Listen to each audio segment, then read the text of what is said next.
And for this next story still, it's matters education, but we now cross over to Mombasa. Kepsha annual conference that has been taking place since Monday. Today is the final day. Currently speaking is Dr. Julius Olayo, who is the director of the Teacher Service Commission. Let's first of all listen in. That as advised by the chair of Kepsha. The national chairman of Kepsha, Mr. Johnson Zioka, the Chief Executive Officer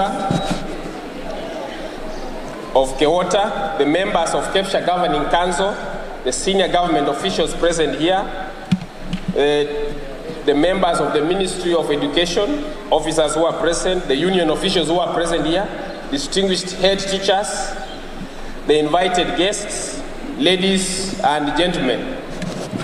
I'm happy to be invited to address you during this closing ceremony of the 18th National Conference of Kenya Primary Schools Heads Association. Personally, I'm delighted to meet you once again as the chairman of the Teacher Service Commission. This conference comes at a time when our nation, just like other countries across the world, is recovering her education service from the ravages of the COVID-19 pandemic. It is worth noting that we lost teachers, principals, and secretariat staff to COVID-19 in the course of their work. But against this backdrop, we have triumphed and brought the education sector back to full recovery.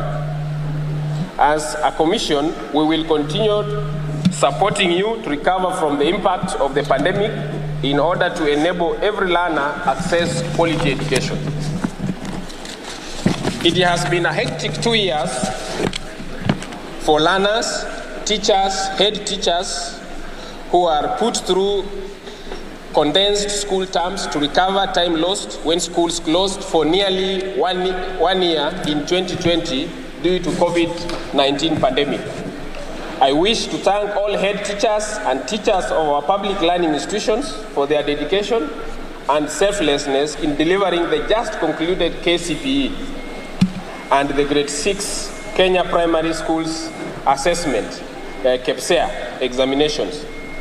Thank you for this dedication to national duty and being part of the 46,941 center managers, 48,182 supervisors, and 206,548 invigilators who were identified by the Commission to man the historical 3 national examinations this year.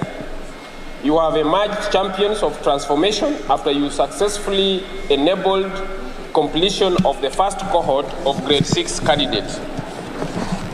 Regarding the conference team, this conference comes at a time when the education sector in this country is undergoing fundamental reforms.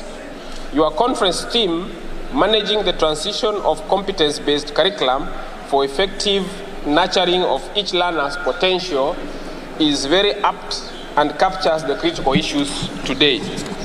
Indeed, a review of the CBC and the general education terrain is the subject of the Presidential Working Party on Education Reform.